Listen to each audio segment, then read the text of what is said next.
Halo teman-teman, pada materi ini kita akan membahas tentang box model dan overflow di CSS. Pengertian box model. Box model adalah konsep penting dalam CSS yang menjelaskan bahwa setiap elemen di halaman HTML direpresentasikan sebagai sebuah kotak. Kotak ini memiliki ukuran dan posisi yang bisa kita atur. Kita juga bisa memberi warna latar atau gambar latar pada kotak tersebut.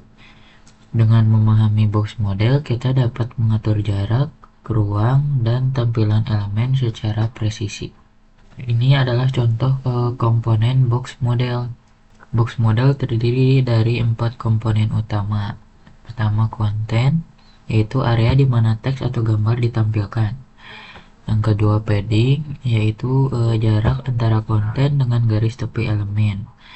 Tiga, border, yaitu garis tepi yang mengelilingi padding dan konten. Dan terakhir, margin, jarak di luar elemen untuk memberi ruang antar elemen. Keempat komponen ini membentuk kerangka visual setiap elemen HTML. Selanjutnya, properti margin dan padding dan border. Selanjutnya kita bahas tiga properti penting dalam box model. Margin adalah jarak di luar elemen untuk memberi ruang antar elemen. Kita bisa mengatur jarak atas, kanan, bawah, dan kiri dengan margin top, margin right, margin bottom, dan margin left atau menggunakan shortcut margin. Yang kedua, padding. Padding adalah jarak antara konten dan border. Sama seperti margin, padding juga bisa diatur presisi atau menggunakan shorthand padding. Ini contohnya padding top, padding right, padding bottom, dan padding left. Bisa disingkat dengan padding. Yang terakhir ada border. Border adalah garis tepi elemen. Kita bisa mengatur ketebalan dengan border width, gaya garis dengan border style, dan warna dengan border color. Semua bisa disingkat dalam satu baris, misalnya border 2px solid black. Seperti di materi sebelumnya, kita akan membuat layout dengan div. Kita langsung saja praktekkan. Kita di sini akan membuka Visual Studio Code. Lalu kita buat file baru, layout div. Lalu kita buat HTML seperti biasa. Lalu tag head. Lalu kita tag title. Kita di sini akan memberi judul layout div. Lalu di sini di bawah tag title kita taruh tag style untuk jaga-jaga menyimpan CSS. Lalu kita di sini tag body. Lalu di sini kita akan memberi judul layout div. Kita save dan kita akan tes terlebih dahulu. Nah, hasilnya akan seperti ini. Mungkin sekarang kita akan ini hapus dulu. Kita langsung saja akan membuat layoutnya. Di sini kita akan tambahkan tag div, lalu tambah h1. Di sini beri nama header, lalu di bawah kita buat div baru. Kita pakai h2. Di sini kita namakan container. Kita buat div baru lagi dan kita gunakan h3. Footer. Lalu kita save dan hasilnya akan seperti ini. Di sini ada yang lupa ya, sebelum kontainer kita akan membuat navigasi. Jadi sini kita tambah div baru di bawah div ya untuk header. Di sini kita akan buat navigasi menggunakan list. Jadi kita akan menggunakan UL, lalu tambah li list item. Di sini kita tinggal single saja nav1, lalu di bawahnya lagi nav 2, lalu li lagi dan nav 3. Jadi kita save dan hasilnya akan seperti ini. Seperti di video sebelumnya yang kita sudah membahas display, di sini kita akan menambahkan selektor baru di CSS. Di sini kita akan buat si listnya akan sejajar, karena seperti yang kalian lihat ini itu listnya masih ke bawah. Kita di sini akan membuat list ini akan sejajar. Di sini kita UL, lalu li, lalu di sini kurung per awal, lalu kita tambahkan properti display, lalu inline block dengan value inline block. Kita save. Nah, hasilnya akan seperti ini. Lalu di sini akan buat selektor kelas baru untuk header.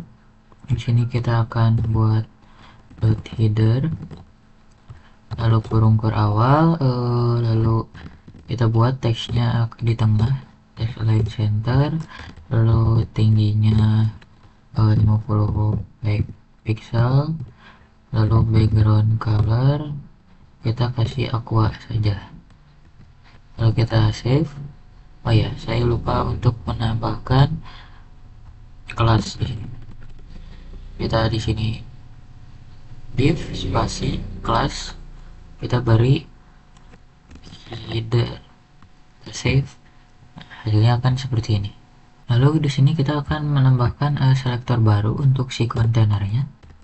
Kita dot container, lalu kurung per awal, kita beri background color. Contohnya di sini kita akan kasih contoh cadet blue. Lalu kita di sini akan praktekkan properti padding seperti di sini. Padding untuk mengatur jarak antara konten dan sisi luarnya. Sini kita akan praktekkan properti padding. Di sini kita akan pakai 10px, lalu kita save. Oh ya, tambahkan kelasnya. Jangan lupa di div yang container ini kelas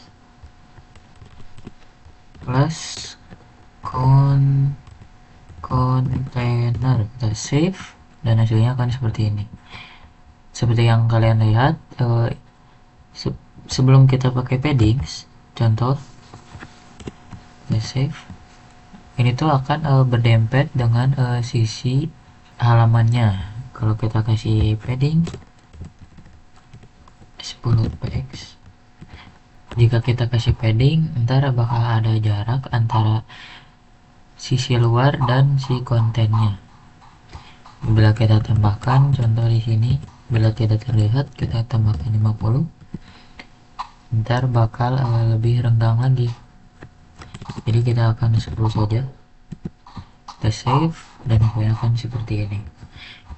Mungkin kita akan memindahkan CSS ini ke file terpisah. Kita ctrlx, lalu kita di sini buat file baru, style layout.css, style layout.css, kita enter, lalu kita ctrl-v, kita save, lalu layout div. Di sini stylenya nggak usah kita hapus. Lalu di bawah title kita ketik link css, dan di sini nama filenya style.layout.css. Lalu kita save. Hasilnya tidak akan berubah karena ya sama saja ya seperti yang tadi di text style. Lalu kita akan tambahkan di CSS nya selektor baru untuk footer. Kurung per awal, kita buat teksnya berada di tengah, text align center, lalu kita kasih warna, background color. Di sini kita akan alis blue saja. Kita ctrl save, lalu kita layout div ini di div yang container, di div yang footer, sorry salah, kita kasih kelas footer, kita save. Hasilnya akan seperti ini. Nah, kita ubah saja warnanya, sebenarnya tidak terlihat.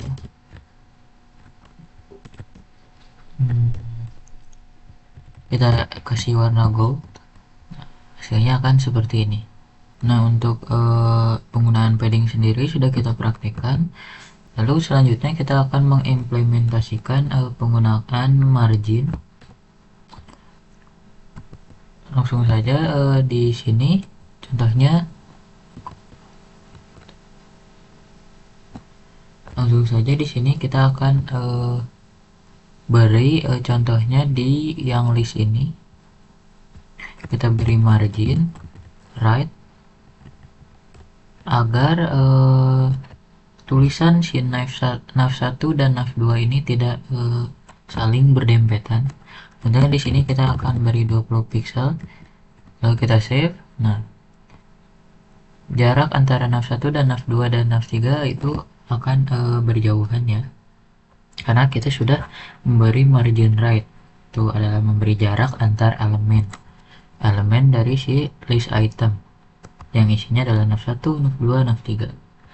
Lalu mungkin di sini kita tambah lagi untuk selector header ini, kita contohnya margin bottom agar elemen header ini tidak berdempetan dengan elemen nav ini. Kita akan beri contohnya 10 pixel, hasilnya akan seperti ini, tidak terlihat jauh berbeda, tapi contoh kita akan beri 100, kita save. Nah, ntar jaraknya akan terbawa saja karena kita beri ke bottom atau ke bawah, jadi kita beri 10 pixel saja. Lalu selanjutnya kita akan praktekkan yang border ini sebenarnya sudah kita praktekkan di video-video sebelumnya, jadi di sini kita akan praktekkan kembali. Contohnya di sini di yang list ini kita akan beri border 1px solid. Di sini kita akan berwarna blue, kita save. Nah, hasilnya akan seperti ini.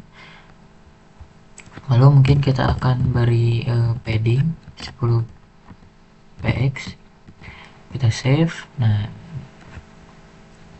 lalu terakhir kita akan beri border radius. Fungsinya buat apa? Contoh di sini kita beri 5 pixel, ntar ujungnya akan tidak lancip, akan melengkung seperti ini.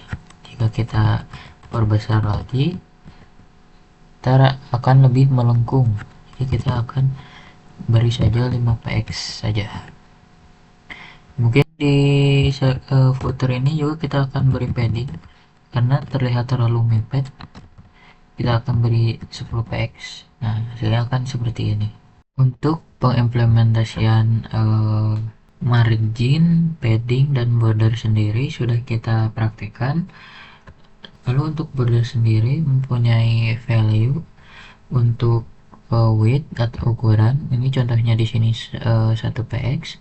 Lalu di sini style. Lalu di sini ada color. Untuk style sendiri ada solid yang berarti garis lurus. Lalu ada dot. Kita save contohnya di sini, yang hasilnya akan titik-titik. Lalu terakhir ada dash, kita save. Nah, hasilnya akan seperti ini, garis-garis pendek seperti ini. Kita solid saja. Lalu untuk selanjutnya ada overflow. Overflow adalah properti CSS yang digunakan untuk mengatur bagaimana konten ditampilkan ketika melebihi ukuran kotaknya. Ada 3 nilai utama dari properti overflow. Yang pertama ada hidden, konten yang meluap akan dipotong dan tidak terlihat. Yang kedua ada scroll, menambahkan scroll bar meskipun kontennya tidak meluap. Yang ketiga ada auto, menambahkan scroll bar hanya jika kontennya meluap. Dengan overflow kita bisa mengontrol tampilan konten agar lebih rapi dan sesuai desain. Oke, kita langsung saja praktekkan. Kita di layout div ini kita akan buat di div container, kita akan buat tag p. Lalu di sini kalian bisa ketik lorem untuk memunculkan teks seperti ini. Nah, hasilnya akan seperti ini. Lalu di sini kita akan buat selektor baru, P kurung kur awal. Di sini kita enter, lalu kita di sini beri properti overflow. Seperti yang tadi ya, ada auto, hidden, dan scroll. Jika kita auto, kita save, lalu hasilnya akan seperti ini. Tidak ada bedanya karena ini tidak penuh teksnya. Lalu hidden juga sama, tidak ada bedanya.